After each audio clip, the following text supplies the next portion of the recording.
तुमच्या मोलाच्या सहकार्यानंच आम्ही गाठलाय 30 लाख सबस्क्रायबर्सचा नवीन टप्पा। तुमच्या कामाची प्रत्येक बातमी साम टीव्हीच्या डिजिटल प्लॅटफॉर्मवर आजच लाईक, शेअर आणि फॉलो करा।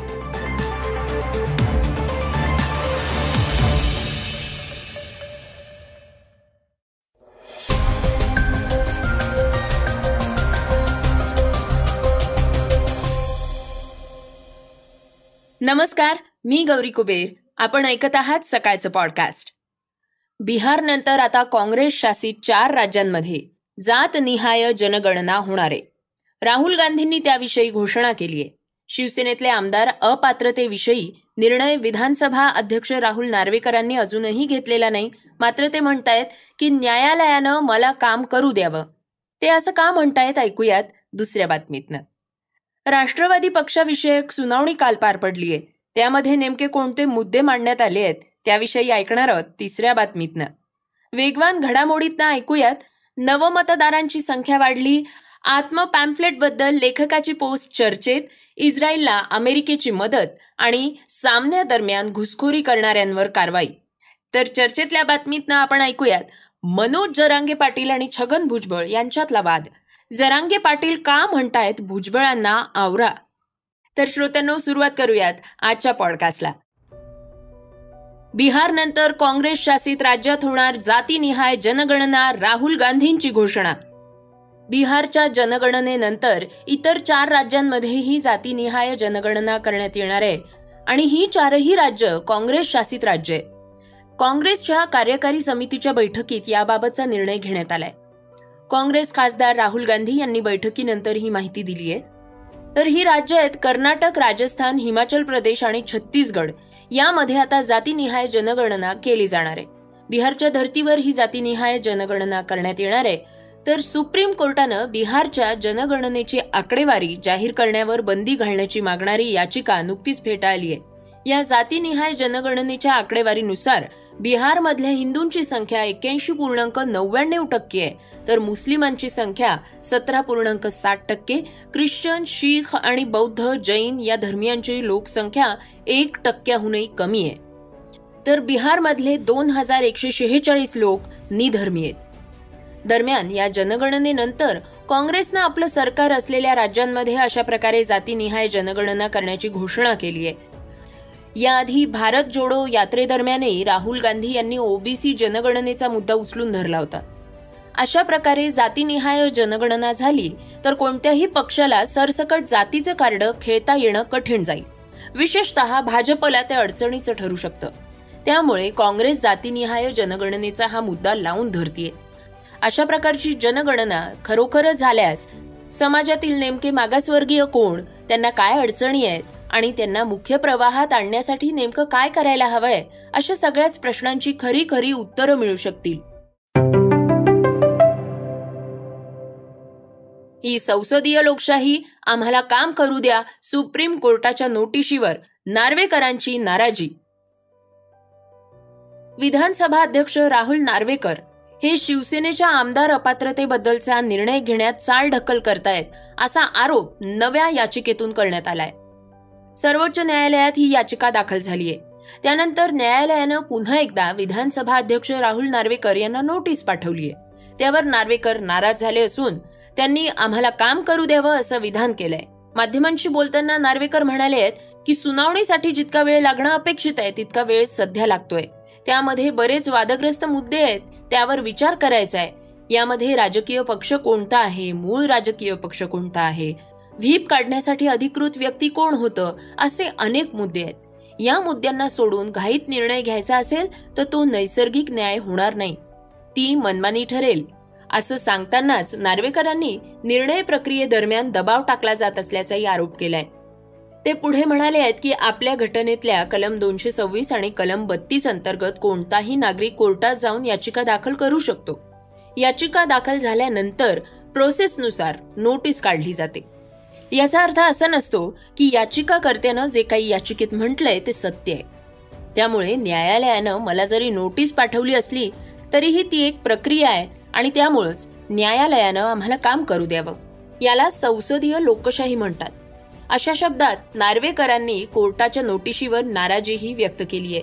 दरम्यान न्यायालय असो वा नार्वेकर, कुणीतरी एकदा स्पष्ट निकाल लावावा आणि हा तिढा सोडवावा अशी सामान्य कार्यकर्त्यांची मागणी आहे.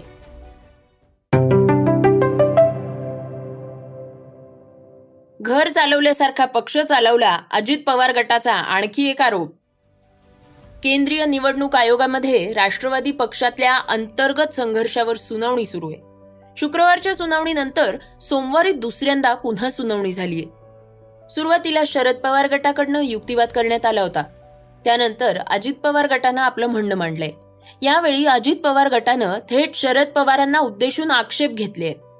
शरद पवारांनी पक्ष घरच्यासारखा चालवला, पक्षामध्ये नियमांचं पालन केलंच जात नव्हतं, असे आरोप अजित पवार गटानं केले आहेत. विशेष म्हणजे शरद पवारांच्या अध्यक्षपदाच्या निवडीवरच आक्षेप घेण्यात आलेला आहे. स्वतः निवडून न येणारे इतरांच्या या नेमणुका कशा करू शकतात, असा मुद्दा उपस्थित करण्यात आलाय. शरद पवारांच्या कथित एकाधिकारशाहीचा मुद्दा अजित पवार गटानं पुन्हा अधोरेखित केलाय. अजित पवार गटाकडनं ॲडव्होकेट नीरज किशन कौल आणि मनिंदर सिंग हे युक्तिवाद करत आहेत, तर शरद पवार गटाकडनं अभिषेक मनु सिंघवी युक्तिवाद करतायत. अजित पवार गटानं आपल्याकडे 1,00,000 शपथपत्र असल्याचा दावा केलाय, तर शरद पवार गटानं 40,000 शपथपत्र असल्याचा दावा केलाय. आपल्या युक्तिवादात शरद पवार गटानं अजित पवार गटाकडे आमदारांचा स्पष्ट आकडा सांगावा असं म्हटलंय. शिवाय एकाधिकारशाहीचा आरोप करणाऱ्या गटानं प्रत्यक्ष निवडीवेळी कोणताच आक्षेप घेतलेला नव्हता असंही मत मांडलेलं आहे.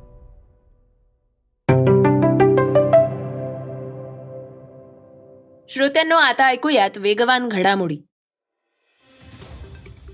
लोकसभा निवडणुकांसाठी महत्त्वाच्या असणाऱ्या 5 राज्यांच्या विधानसभा निवडणुका अखेर जाहीर झाल्या. त्यात यंदा नव्यानं नोंदणी केलेले 18 ते 19 वयातले सुमारे 60 लाख मतदार आहेत. पात्रता तारखांच्या दुरुस्तीमुळे आता सुमारे 15.39 लाख तरुण मतदार मतदानास पात्र ठरले आहेत, अशी माहिती मुख्य निवडणूक आयुक्त राजीव कुमार यांनी दिली आहे.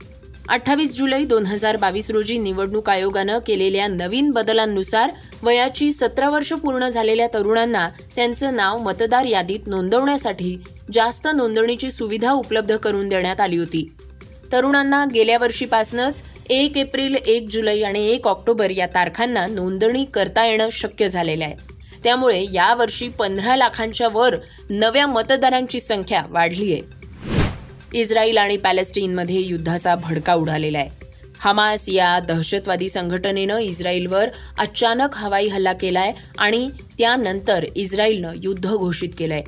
आता या संघर्षात अमेरिकेनं उडी घेतली असून इस्रायलला आर्थिक मदत जाहीर केली आहे.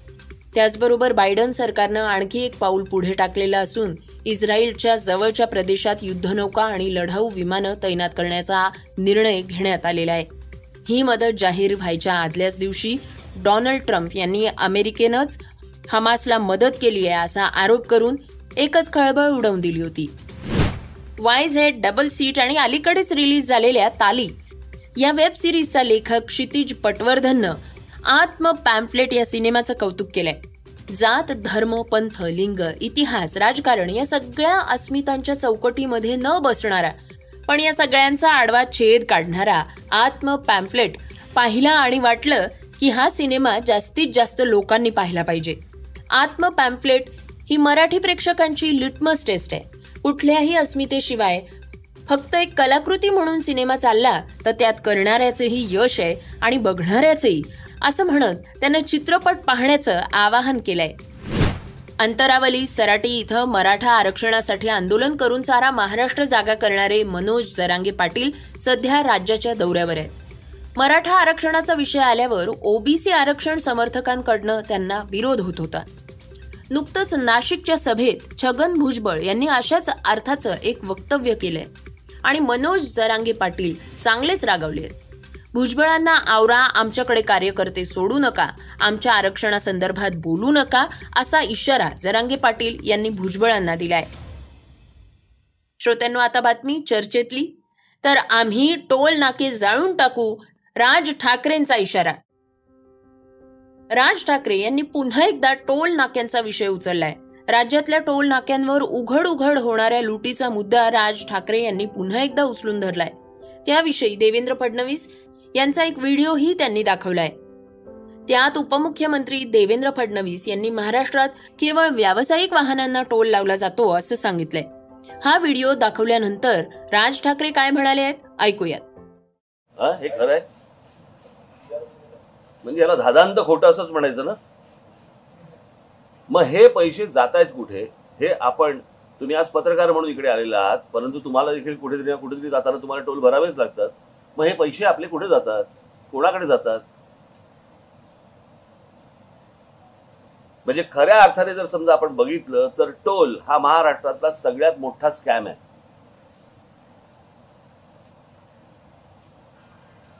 आणि मला असं वाटतं की याची शहानिशा झाली पाहिजे. आता मी 2 दिवसामध्ये मी जशी माझी वेळ मिळेल तसं मुख्यमंत्र्यांना भेटणार आहे. त्यांच्याकडनं काय उत्तर येते ते बघू. अन्यथा आता उपमुख्यमंत्र्यांनी सांगितल्याप्रमाणे जर समजा 4 व्हीलरला, 3 व्हीलरला आणि 2 व्हीलरला जर समजा टोल नाहीये तर आमची माणसं तिकडे प्रत्येक टोल नाक्यावरती उभी राहतील आणि 4 व्हीलर, 3 व्हीलर, 2 व्हीलर यांना कोणत्याही प्रकारचा टोल लावू देण्यात जाणार नाही. आणि ह्याला जर समजा विरोध करायचा प्रयत्न केला तर हे टोल नाके आम्ही जाळून टाकू. पुढे काय सरकारला करायचं ते सरकारने करावं. म्हणजे हे जे म्हणत होते याच गोष्टींसाठी आंदोलन करून आमच्या लोकांनी हे सगळ्या टोलचं आंदोलन झालं, ज्याच्यावरती माझ्या महाराष्ट्र सैनिकांनी अंगावरती केसेस घेतल्या, सगळ्यांनी अंगावरती केसेस घेतल्या. वरती हे सांगतात की हे झालेलं आहे, असं काही नाहीच आहे. बरोबर ना? मग जर नाहीच आहे तर त्या केसेस काढून टाका.